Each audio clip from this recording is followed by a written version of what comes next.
Hello दोस्तों, तो आज हम बात करेंगे भारत के राष्ट्रपति के बारे में। जैसा कि हम जानते हैं कि भारत में राष्ट्रपति का पद जो है वो कार्यकारी प्रमुख है और वास्तविक शक्तियां प्रधानमंत्री के पास होती हैं। तो ऐसे में अगर हम देखें कि अमेरिका के राष्ट्रपति और भारत के राष्ट्रपति की क्या तुलना हो सकती है क्या, तो जो अमेरिका में सिस्टम है वो राष्ट्रपति प्रमुख सिस्टम है। वहाँ पर वास्तविक और कार्यकारी दोनों शक्तियाँ राष्ट्रपति के पास होती हैं। लेकिन हमारे यहाँ पर कहने को तो सारी शक्तियाँ राष्ट्रपति के पास होती हैं, लेकिन जो वास्तविक शक्तियाँ होती हैं वो प्रधानमंत्री के पास होती है, जो कि कैबिनेट मंत्री की सिफारिश और सुझाव के साथ काम करते हैं। तो हम इनडायरेक्ट रूप से बोल सकते हैं कि जैसे ब्रिटेन में राजा का पद होता है जो कि एक कार्यकारी प्रमुख होता है, उसी तरह से भारत में राष्ट्रपति का पद कार्यकारी प्रमुख होता है। ऐसे में आज हम जानेंगे अपने राष्ट्रपति के बारे में। तो हमारे संविधान में भाग 5 में 52 से 78 तक राष्ट्रपति के पद का प्रावधान किया गया है। तो हम देखेंगे कि 52 से 78 में संघ की कार्यपालिका के बारे में बताया गया है। तो संघ की कार्यपालिका जिसमें राष्ट्रपति आते हैं, उपराष्ट्रपति आते हैं, प्रधानमंत्री आते हैं, मंत्रिमंडल आता है और इसके बाद महान्यायवादी आते हैं। महान्यायवादी कौन होते हैं? जो सरकार का रिप्रेजेंटेशन करते हैं न्यायालय में कानूनी पक्षों को लेकर। इसके बाद हम देखेंगे कि राष्ट्रपति का जो है ऐसे रैंडमली कोई भी व्यक्ति राष्ट्रपति नहीं बन सकता है ना, तो उसके लिए कुछ शर्तें होंगी। तो हमारे राष्ट्रपति के लिए सबसे पहली शर्त तो है कि वह भारत का नागरिक होना चाहिए। दूसरी बात है कि वह 35 वर्ष की आयु पूर्ण कर चुका हो। तीसरी चीज़ है कि वह लोकसभा का सदस्य बनने की पात्रता रखता हो। इसके बाद है चौथा, लाभ के पद पर ना हो। लेकिन इसके साथ भी हमें ध्यान रखना होगा कि अगर वो किसी राज्य का राज्यपाल है या कोई मंत्री है या किसी राज्य का मुख्यमंत्री है, ये लाभ के पद नहीं माने जाएंगे। इसके बाद अगर हम देखेंगे तो जो हमारे संसद है, संसद के 3 अंग होते हैं, राज्यसभा, लोकसभा और राष्ट्रपति। तो राष्ट्रपति के बिना किसी भी बिल को पारित नहीं किया जा सकता है। तो राष्ट्रपति की अहमियत हमें उसी से समझ में आती है। राष्ट्रपति देश का प्रथम नागरिक होता है। इसके बाद हम देखेंगे कि जो राष्ट्रपति का चुनाव होता है वो किस प्रकार से होता है, और मुझे लगता है कि इस बारे में जानकारी बहुत कम लोगों को होती है। तो सबसे पहले आपको सिर्फ ऊपरी तौर पे कॉन्सेप्ट को समझना है। राष्ट्रपति का जो निर्वाचन होता है वो एक निर्वाचन मंडल द्वारा किया जाता है। हमारे देश में हमें पता है हमने गणतंत्र वाला सिस्टम अपनाया है। तो ऐसे में जो राष्ट्रपति जो होगा वो देश का प्रमुख होगा, वो कहीं ना कहीं डायरेक्ट या इनडायरेक्ट रूप से जनता का प्रतिनिधि होगा। तो ऐसे में अगर हम उसका भी इलेक्शन प्रधानमंत्री जैसे कराते हैं तो इससे एक अनावश्यक खर्च बढ़ेगा, क्योंकि वैसे भी हमें पता है राष्ट्रपति के पास वास्तविक शक्तियां नाम मात्र होती हैं। वो वही कार्य करता है जो प्रधानमंत्री की अध्यक्षता में कैबिनेट सलाह देती है। तो ऐसे में हमने अनावश्यक खर्चों से बचने के लिए राष्ट्रपति के चुनाव के लिए एक बहुत ही अलग सिस्टम को अपनाया, उसको हम समझने की कोशिश करेंगे। राष्ट्रपति के जो चुनाव होता है उसमें एक निर्वाचन मंडल होता है, उसमें संसद के दोनों सदनों के निर्वाचित सदस्य होते हैं। ध्यान दीजिएगा, संसद के दोनों सदनों के निर्वाचित सदस्य होते हैं। इससे तात्पर्य है कि हमारी लोकसभा में टोटल 543 अभी मेंबर हैं और राज्यसभा में 245 मेंबर हैं। लेकिन ऐसे में 543 जो हैं वो जनता उनको चुनती है, जनता के प्रतिनिधि होते हैं, और 2 एंग्लो इंडियन होते हैं। एंग्लो इंडियन कौन लोग होते हैं? जो जिनके माता या पिता भारतीय मूल से बाहर के होते हैं। ठीक है। इसके बाद है जो राष्ट्रपति, जो राज्यसभा में कितने सदस्य होते हैं? 245 होते हैं। तो 12 नॉमिनेट होते हैं जो कि कला, खेल आदि के क्षेत्रों में होते हैं। तो जो 12 नॉमिनेट होते हैं उनमें जनता का किसी रूप से रोल नहीं होता है, उनको राष्ट्रपति द्वारा नॉमिनेट किया जाता है, ताकि सभी प्रकार से सभी जगह से लोग पहुंचकर एक समावेशी लोग पहुंच पाए। तो ऐसे में राष्ट्रपति के चुनाव में निर्वाचित सदस्य भाग लेते हैं।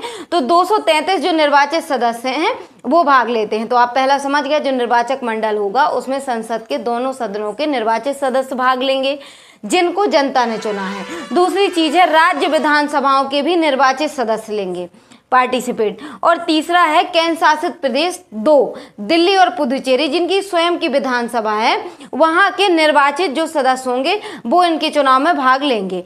ठीक है, 3 लोग संसद के दोनों सदनों के निर्वाचित सदस्य भाग लेंगे। इसके बाद है दूसरा कौन लेंगे? दूसरा लेंगे दिल्ली और पुदुचेरी जो केंद्र शासित प्रदेश हैं, उनके विधानसभा के निर्वाचित सदस्य भाग लेंगे। और तीसरा है राज्य विधानसभाओं के निर्वाचित सदस्य इसमें भाग लेंगे। ओके। इसके बाद हम देखेंगे कि कौन लोग भाग नहीं लेंगे, क्योंकि हमें यही क्लियर नहीं होता, हम यही गलती कर देते हैं। सबसे पहला है जो मैंने अभी पहले बताया कि जो राज्यसभा और लोकसभा के जो राज्यसभा और लोकसभा के मनोनीत सदस्य हैं, उनको इसमें पार्टिसिपेट नहीं किया जाता है।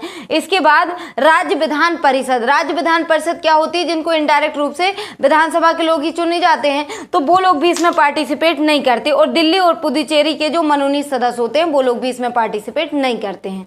इसके बाद हम देखते हैं, हाँ तो हम बात कर रहे थे राष्ट्रपति का चुनाव की प्रक्रिया के बारे में। तो जो राष्ट्रपति का चुनाव होता है वो एकल संक्रमणीय मत प्रणाली के अनुसार होता है, मतलब सिंगल ट्रांसफेरेबल वोट। राष्ट्रपति का जो इलेक्शन होता है उसमें एक व्यक्ति एक ही बार वोट देता है, लेकिन उस चुनाव में किसी प्रकार का चिन्ह एलोकेट नहीं होता है। वो वरीयता के अनुसार, जैसे मान लीजिए उसको फर्स्ट नंबर पे किसी को रखना है, सेकंड पे रखना है, थर्ड पे रखना है, इस आधार पे वो वोट देता है। तो जो थर्ड और फोर्थ नंबर पे आते हैं, तो ऐसे लोगों को जो वोट होती है सबसे कम वाले की, जो सबसे ज्यादा फर्स्ट नंबर होता है उसको ट्रांसफर कर दी जाती है। तो इसको हम सिंगल ट्रांसफेरेबल वोट सिस्टम बोलते हैं।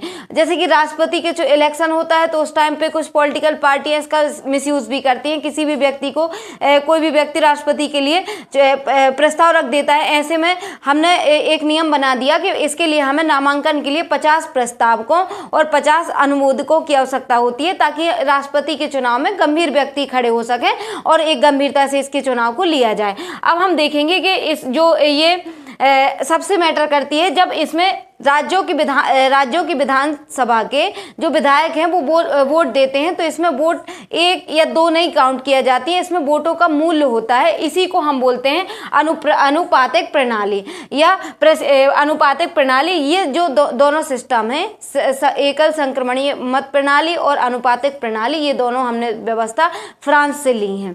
ठीक है, अब हम देखेंगे कि जो एक विधायक के मत का मूल्य होता है वो उस राज्य की कुल जनसंख्या बटे राज्य विधानसभा के निर्वाचित कुल सदस्य, उस राज्य की कुल जनसंख्या और उस राज्य के निर्वाचित कुल सदस्य, और इसके बाद हम इंटू 1000 कर देते हैं। अब हम इसको एक उदाहरण देके समझेंगे। जैसे मध्य प्रदेश में हमें एक विधायक के मत का मूल्य निकालना है, तो जैसे मध्य प्रदेश की जनसंख्या 7,26,26,809 है, तो हम इसको डिवाइड करेंगे 230 से। 230 से क्यों करेंगे? क्योंकि हमारी विधानसभा में कुल 230 निर्वाचित विधायक हैं, और इसका जो भी आएगा रिजल्ट उसको हम 1 इंटू 1000 से डिवाइड कर देंगे।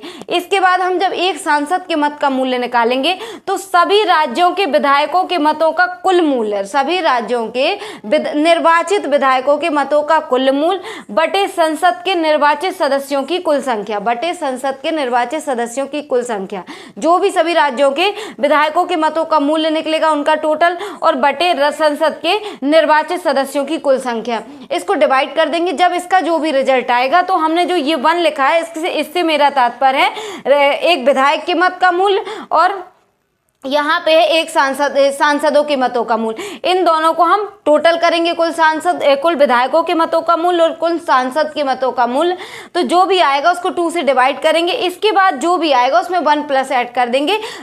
अगर कोई प्रतिनिधि इस कोटा के बराबर पहली ही बार में वोट पा लेता है तो वो राष्ट्रपति के रूप में निर्वाचित हो जाता है। अब हम देखेंगे कि राष्ट्रपति जो होता है, जैसे कि जिस राज्य की जनसंख्या ज्यादा होगी स्वाभाविक है उसको ज्यादा बेनिफिट मिलेगा। तो उत्तर प्रदेश की जैसे एक विधायक का मत का मूल्य कितना होता है? 208 होता है, और सिक्किम के विधायक का मत मूल्य कितना होता है? 7 होता है। ऐसे में जिन राज्यों की जनसंख्या ज्यादा होती है उनका वेटेज ज्यादा होता है, क्योंकि हमने एक चीज हमेशा याद रखिए, गणतंत्र को अपनाया है। जो हमारे देश का कार्यकारी प्रमुख होगा वो कहीं ना कहीं इनडायरेक्ट रूप से जनता का प्रतिनिधि होगा। तो ऐसे में हमने कोशिश की है कि वो जिनको जनता ने चुना है, जो हमारे विधायक निर्वाचित सदस्य, वो इनडायरेक्ट रूप से जनता का ही प्रतिनिधित्व करते हैं। तो ऐसे में पूरे देश का कलेक्टिव रूप से एक व्यक्ति चुना जाए जो पूरे देश को रिप्रेजेंट करे, तो राष्ट्रपति उसी रूप में। अब हम देखेंगे राष्ट्रपति को शपथ कौन दिलाता है, तो भारत के मुख्य न्यायाधीश उसको शपथ दिलाते हैं, उनको शपथ दिलाते हैं।